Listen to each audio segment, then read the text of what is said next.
Hey. Hi. So, only one of you this time. What do you mean, one of you? Right, I was worried if you'd think that. I apologize to all the yous. Begrudgingly forgiven. Okay. Yeah, so, I just realized if I take these off, I'm gonna rip off Glenn. Well, then I guess you have to keep them on forever. Okay, it's not... At least they're not green like those wicked ones I had in the Oz review. Okay. So it'll be easier. Hello, welcome to another installment of Rob Reviews. That was probably the longest intro for this series I've done yet. I guess so. And so I'm joined by my good friend Alex, and we are talking about the SpongeBob movie, Sponge Out of Water. So, yeah, so here's basically the format we'll be taking. We'll be touching on our thoughts going in, and then we'll kind of generally discuss our thoughts on the film itself. We'll touch on a thing or two that's sort of in between general and spoilers, and then we'll go into spoilers, and we'll let you know when those points are coming up. So, So how you start us off? okay, my thoughts going in. Well, of course, a lot of us know how SpongeBob can be these days, as in not very good. And that's... I'd say that especially is the scary thing about this movie coming out now. But, I do have to say, after I saw the first trailer for this one, I was cautiously optimistic. So, yeah, that's how I went. Cautiously optimistic. Yeah. I would say that I was about the same, but then I saw Antonio Banderas in there. And then, now I haven't seen too many of his movies, but but of the few things that I have seen, which is mostly Zorro, he is a pretty good actor. So, I was a bit confused on why he would be in a SpongeBob movie, but hey, if you can do what you want to do, and more power to you. But then, with that, then I was like, well, I hope there's not going to be other celebrity cameos in there. But that's basically how I came into it.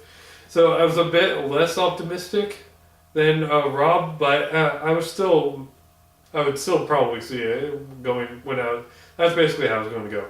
Yeah. Okay, I'm just being really paranoid, but I'm gonna double check this is recording. Yes. God damn it.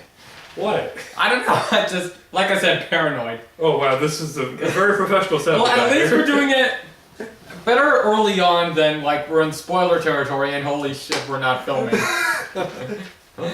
At least I would get the format done. Okay, so yeah, the SpongeBob movie 2, Sponge Out of Water, came out today, February 5th, 2015, because, well, it was going to come out next week, but they didn't want to compete with 50 Shades of Grey. I'm not joking. Really? That is seriously the reason it came out today instead of next week. Because those audience overlap. Yes! I know! Yeah. Okay. So, Well, that completely derailed me. yeah. So, shall we... Go ahead. Okay, so I might as well say this now. So, this movie doesn't know what it's rated. Because, like, the ad, like, in trailers, officially, I'm certain officially it's PG. Like, that's what it says on the posters and such. I'm sure commercials say it as well. I'm guessing that's what IMDb has. But, after the credits of some movies, a lot of the time it'll have, like, this movie was rated thing. I couldn't say rated X because that's an actual thing not used anymore. But, yeah, so... we stuck around for the end of the credits, and yeah, there is something after the end of the credits. No. I'm not sure it's entirely worth sticking around all the way for. I mean, it's amusing, yeah, but it's not like a whole scene or anything. No. It's more like just a gag. Definitely not Avengers. But yeah, so after the credits, it's like this movie was rated G. What? You what? Okay. So, yeah, what happened? Nice proofreading, or whatever the equivalent is for film. I guess it would be proofreading. Something like that. So overall, what would you say? Just an overall thought. An overall thought. I'm not sure if I enjoyed it or not. That's basically my whole thought. Some parts were pretty good, and then others were like, what? Like especially one we'll discuss in spoiler Yes. territory. Yes, there is especially one, and then more that I think about it, and more stuff comes up, and then other things I don't know about this movie. It's a very strange case because usually I either really like a movie or I really despise a movie, but this one falls strangely in the middle, and at times at the sides of both of those two. So I guess it was good, maybe. Yeah, I think I'm a little more optimistic than you. Like, I'd say it's. I want to say it's some. For me, it was. Yeah, I enjoyed it. Yeah, I want to say it's somewhere between all right and fine, but it's. I'd say it's in that range. It's way closer to all right. I thought. Either way, the first movie is stronger, definitely stronger. I would say so. Yes. But yeah, and again, it wasn't terrible. Like, it wasn't like some really bad SpongeBob episode or anything like. Oh, definitely not. No, it wasn't like that. I mean, yeah, Patrick had. There was kind of some Patrick's a prick moments in there. Yeah. But yeah, some.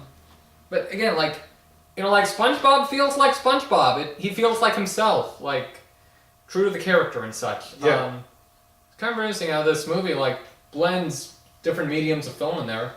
Like, so you have live action, traditional animation, Oh, yeah. CGI, stop motion. And then I saw some puppeteering somewhere in there. Yeah. That was odd. Yeah. But so yeah, Yeah, so I thought the CG blended in with live action fine. yeah, it did look. It looked pretty well. Yeah. There was obviously work put into this. Yeah, and of course the traditional animation is very good. Oh, and the 3D was pretty good with it Yeah. too. Yeah, it was. I mean, there were a couple odd spots. Like, there's this bit at the beginning of the movie where it's like doing this quick zoom racing through a bunch of leaves. The 3D was a bit off in there, but Yeah. well, I guess converging can do so much. But yeah, it turned out nicely. Like, even in the traditional stuff, yeah, we need more traditional animation on the big screen these days. That is true. But it did look pretty good. It looked pretty good. Yeah. I don't think you're allowed to alter your notes during the test. Oh, I didn't know this was a test. It's my own show and I didn't know it's a test. Do you think that, let's see, this one, do you think that would qualify as general? I would say general. Yeah, okay, so, yeah, there's this song that SpongeBob has. It turns up a couple of times throughout the movie. It's pretty weak. Yeah, it is definitely weak. Yeah. And like when it turned up, I was like, oh, sweet Jesus. I was like, oh, song, this could be fun. And it wasn't that good. Like, it's no, whatever, like, name a song from the first movie, like Goofy Goober, Now That We're Men, it's not in their league. No. And then at that point, I was like, wait, is this going to turn out to be a musical? And then there was definitely some singing. Well, these are coming off. Okay. Yeah, it's far enough in that it's not a total Glenn ripoff. A total one. Yeah. So yeah, there's definitely some singing, but I guess I wouldn't call it a musical. No, it's really just that stuff and then I guess the whole thing. I guess the whole theme of the movie is it's confusing. It is very confusing. Let's see, so, what was I thinking of using? It's kind of embarrassing. There's a couple, I know this happens with movies, but things that are in the trailers but not in the movie, like that Slash cameo. Wait, what? Yeah, in the first trailer, there's a moment where Slash appears for a second. Really? Yeah. I didn't even notice that. Yeah, Odd. and it doesn't show up in the movie. Yeah, there's a few things in the trailers that don't show up in the movie. Yeah. So don't believe everything you see, kiddies. Mm-hmm. Let's see, something else. There are those seagulls in the movie. Yeah, they're a bit on the annoying side. They definitely are. Yeah. Good thing they weren't major characters. Oh yeah. But yeah, they were still kind of there, but I'd prefer them not to be there. Yeah. It was really nice that they dedicated the movie to Ernest Borgnine. That was very nice. Yeah, that was really, really nice of them. Actually, now I think about it, I wish those seagulls were more like the ones like before when they were just like puppets. Yeah. Oh, that was fun. Yeah. What was it? I had to think. Oh yeah, my leg turns up. My leg! My leg! Oh, that was fun. They incorporate that in. Yeah, it wasn't even in the first movie. So I guess this movie does that better in a reference thing. I don't know. Or something I guess I'll save it for the in between. I got a lot of spoiler stuff here, so. Yeah. So. Oh yeah, and some of the jokes that were in there. It's like, this is kind of a little bit of the general stuff, but like at the beginning part, there's like there's always gonna be jokes. It's a SpongeBob movie. There's like so many jokes at the beginning, and it's like they're kind of feels like they're kind of throwing stuff at it, and some of them are kind of good, but then others aren't. But then it evens out throughout the rest of the movie, so that's a minor complaint. Yeah, well, also on the note of jokes and kind of like little moments, like there are several that are it's kind of like, yeah, you know what's gonna happen, like where it's gonna lead. Definitely. Like it's a lot of predictable stuff. Yeah, and in a couple cases, it's because we've seen them in the trailers. Right. Always. It's hard to do trailers right. No. Yeah. That's the modern trailer that, like, seriously, I want to punch that Cinderella trailer. I really do. And then I want to punch a Cinderella movie. Yeah. But enough about that and the awesome discussion we had in the car that you will never get to hear about. Never. Actually, I think we should turn on some lights. Should we? Yeah, I think so. I mean, let me see how it looks. A second. It looks okay, I think. Maybe slight shadow, but I think it's gonna be okay. Okay. I don't know. Okay. Sorry about that. Minor issue. There's a thing on jokes. Songs. Bunch of plot. Right. Plot. Yeah. Okay. So should we just go into the in between? I suppose so. Okay. So in between. So Okay. So like in like the first trailer, like at the beginning, as Antonio Banderas saying, it's like, with this magic book, I can change history, and they never say that in the movie. Never. So they never really explain how the book works or its origins. Like say that it's at the very beginning, so it's there, but like why? Yeah. How? They never. Yeah, he never does say like, with this magic book, I can control. I mean, you don't have to explain every single little thing, but I know. But this is a major plot point here. Yeah.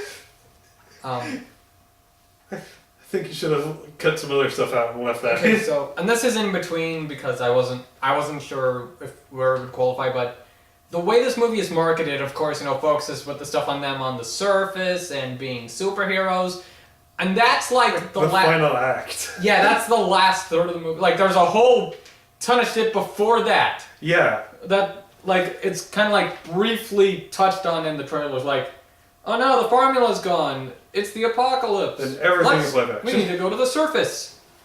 And there is so much more than that. Like, definitely. It was like there's a whole there's a whole story with SpongeBob and Plankton and the stuff they do to before they even realize that there's where the Krabby Patties are on the surface.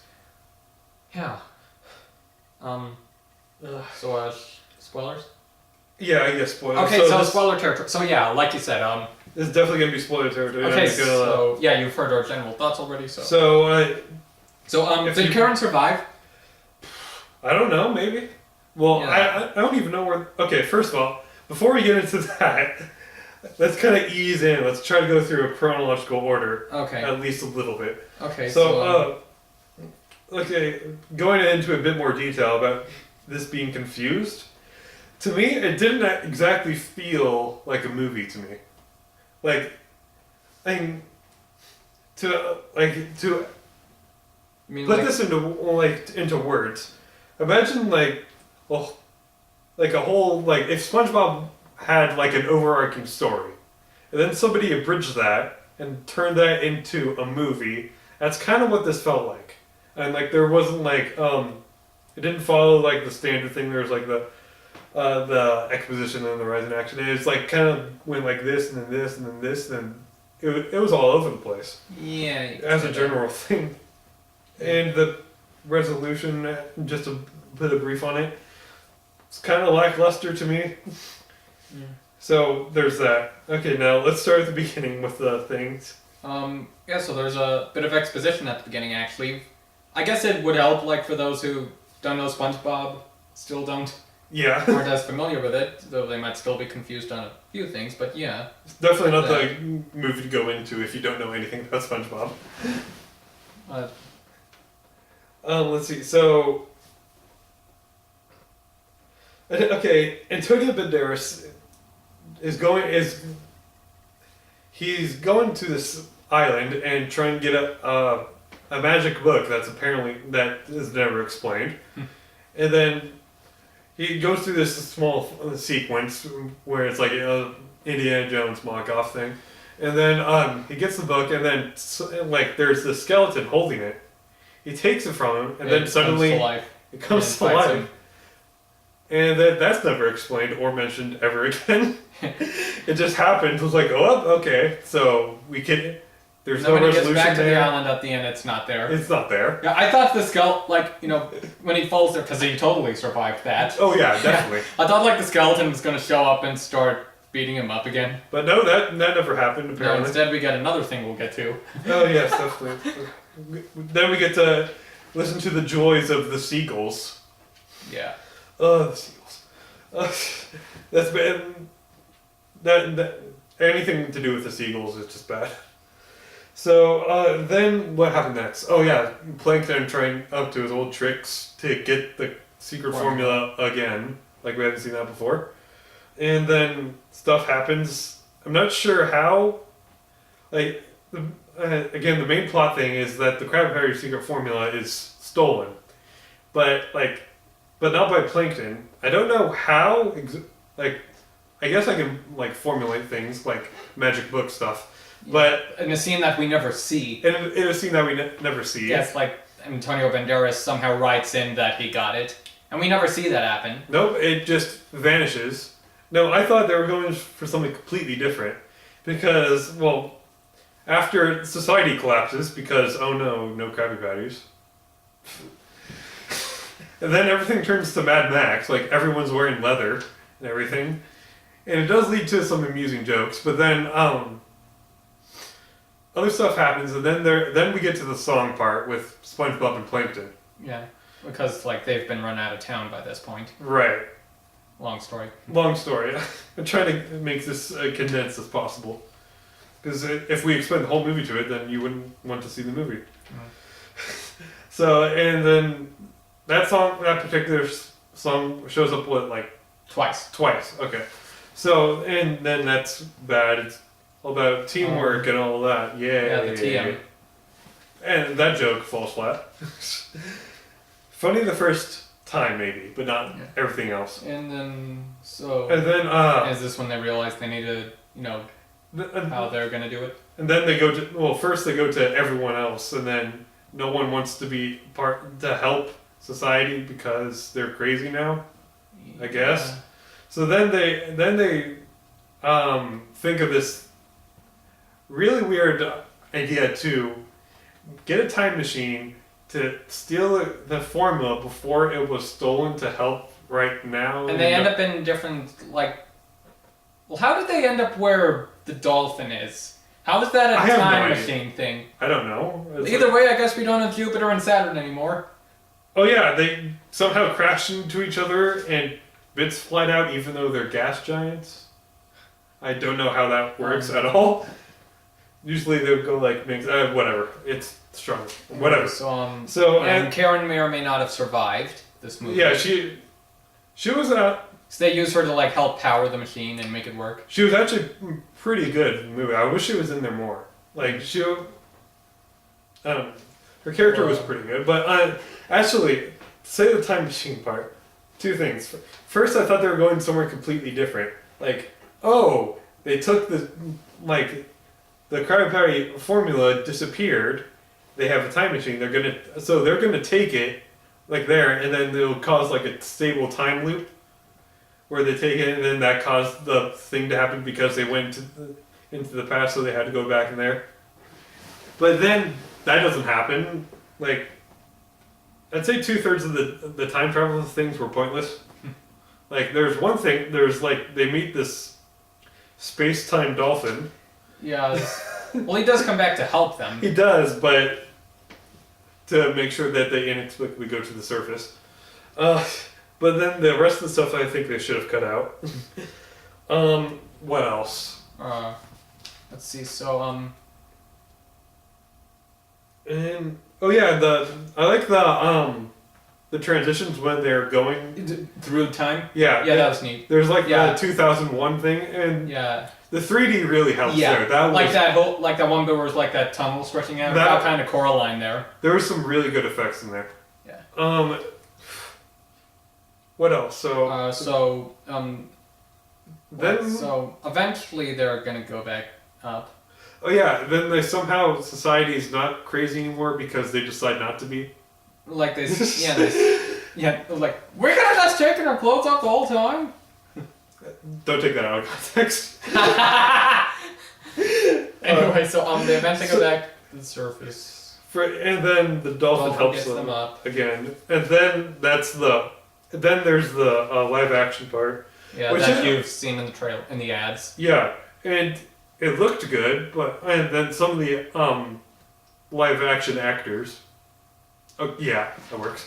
They were pretty good, even though they're mostly just extras. Mm-hmm. There's no there was a baby voiced by Steven Hillenburg. That is true. It didn't sound anything like an infant. SpongeBob. Yeah. There's not really any celebrity cameos other than Antonio Banderas, but he's on a cameo. Yeah. Oh yeah, and the powers they get were kind of fun. They're kind of fun. Yeah, I think that it suited them well. Right. Yeah. Oh yeah, and but before that, like, I know we're going all over the place here, but this is basically what the movie felt like to me. Let's see. Oh crap. Oh yeah, the book thing. Like, they could have used that a lot better. Yeah.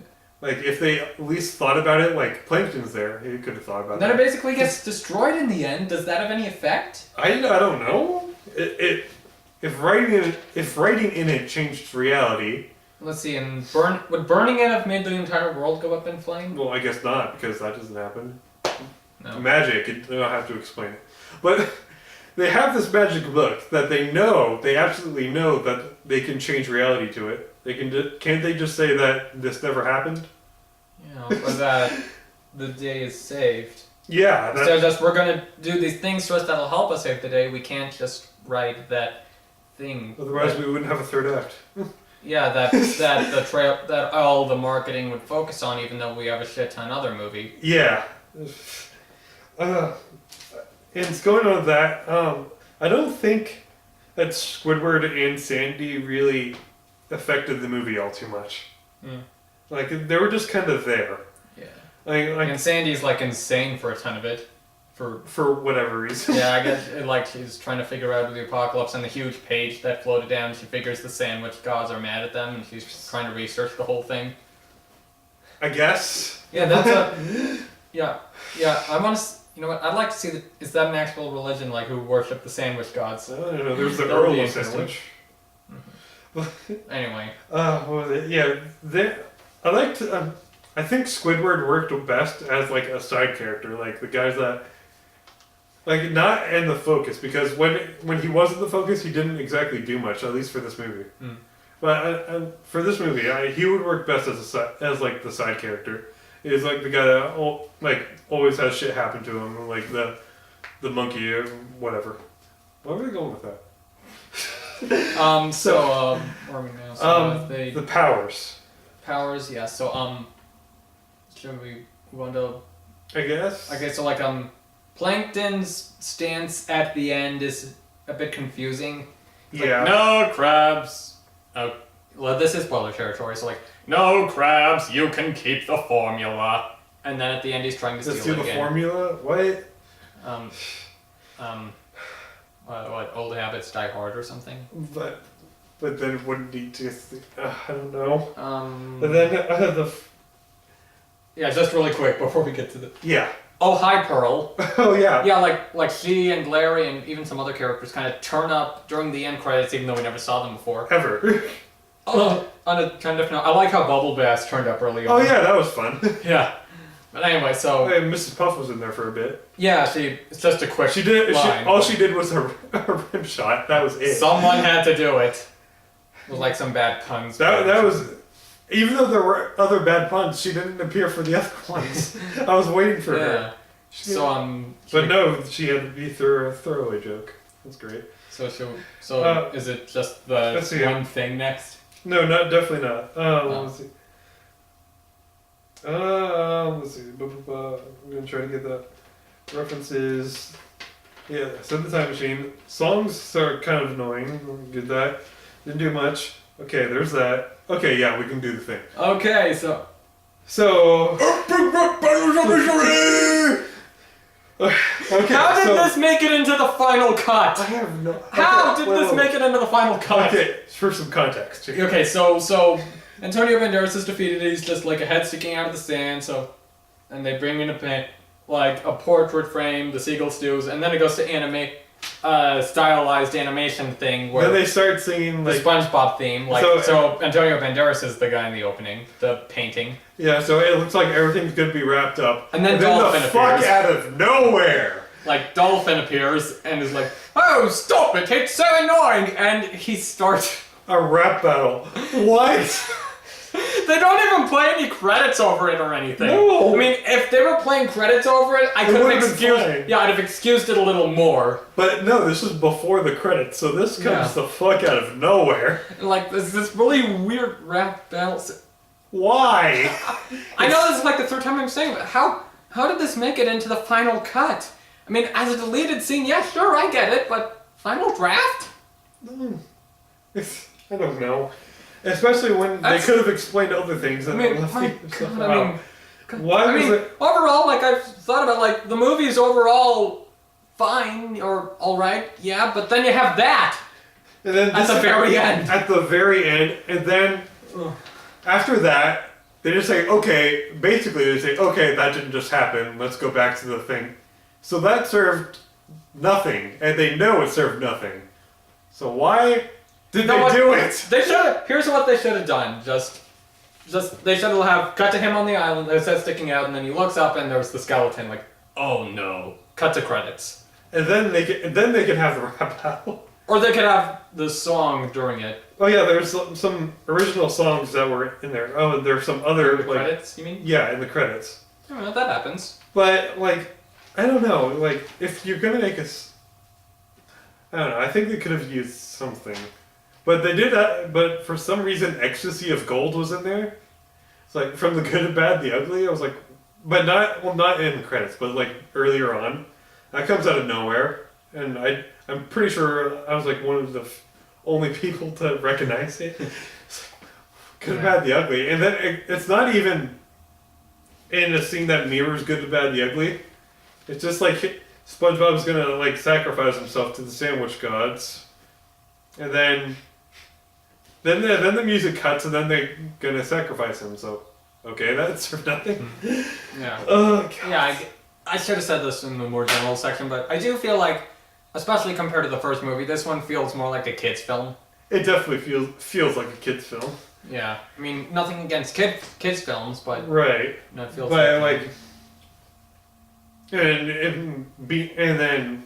Just being a kids' film does not excuse from anything. We're not implying that. Of course. Because if it did, then we wouldn't be complaining about much of the stuff here. So that's it. But as much as I said that, I did enjoy some parts of it. Yeah. So that's why I don't know if this is a good movie or not. Like I said, overall I thought it was all right, fine. I mean, and albeit not as strong as the first movie. No. But again. I think in turn and also considering, like I've said, the era of SpongeBob where it came out. Definitely. Yeah. We could have gotten a lot worse. Yeah, we could have gotten much worse. We could have gotten better too. Yeah, we could have. Yeah, I mean, really this movie didn't need to exist. It didn't, but it's good that it exists, and for what it came out as, I thought it turned out fine enough. Right, it was... Still, that rap battle. That rap battle. That's gonna be a thing. Apparently. Yeah, that's and time machines that don't do anything. Yeah, it's like that rap battle's probably like something that'll always stick out about this movie. Yeah. Like, it just... How did it make it into the final cut? And they could have done something else to give them magical water breathing or air breathing powers. Like, they didn't have to have the whole time machine stuff. It didn't need to be there. A lot of stuff didn't need to be there.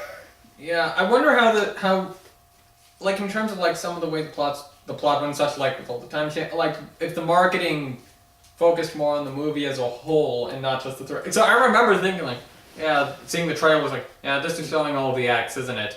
No, just mainly the third. Oddly enough. Yeah, that's kind of like a new low. Yeah, I mean, like, of all the things like, you shouldn't show. I mean, like, it's the stuff that they're mainly it's the main stuff they're promoting, all the on surface and superheroes, and that's not even most of the movie. No. That's only the last third. It really skewed what I think was going to happen. Yeah, it does kind of make it... I had heard beforehand that only a third... That it's mostly traditional and a third CG, but still, as far as the plot goes... Again, like you see these trailers, you think, and it's about them going to the surface, and they're like...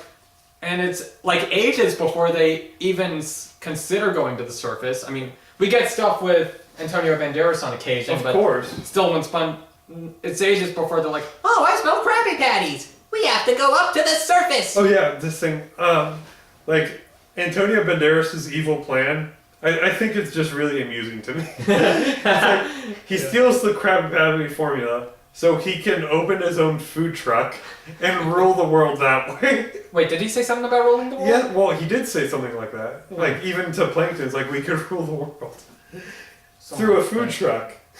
Well, it is the Krabby Patty. That is true. Yeah, this... And his food truck, ship, whatever it is, it had some pretty good designs on that. Yeah. So that was pretty fun. Okay, so is that it? I guess that's it for this rambling review for a rambling movie.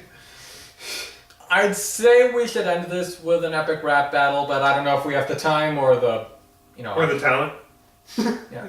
Or, I mean, at least for doing it on the fly like this. Definitely not. I can't even sing, let alone think. Mm-hmm. Okay, so yeah, SpongeBob movie 2. You have heard our thoughts, and maybe you'll see it, maybe you won't, and you can formulate opinions then, because that's how opinions work. Exactly. Thank you for joining me, Mr. Alex. Thanks for having me, Mr. Rob. Mm-hmm. And so yeah, you can look forward to some more Mists soon. And maybe more reviews. Yeah. Maybe. Yeah, yeah, I'm sure there'll be Rob reviews somewhere between now and Star Wars. But definitely gonna be Star Wars. Yeah, that's definitely a plan. So yeah. Okay. Okay. Bye. Bye. Peace out. Bye.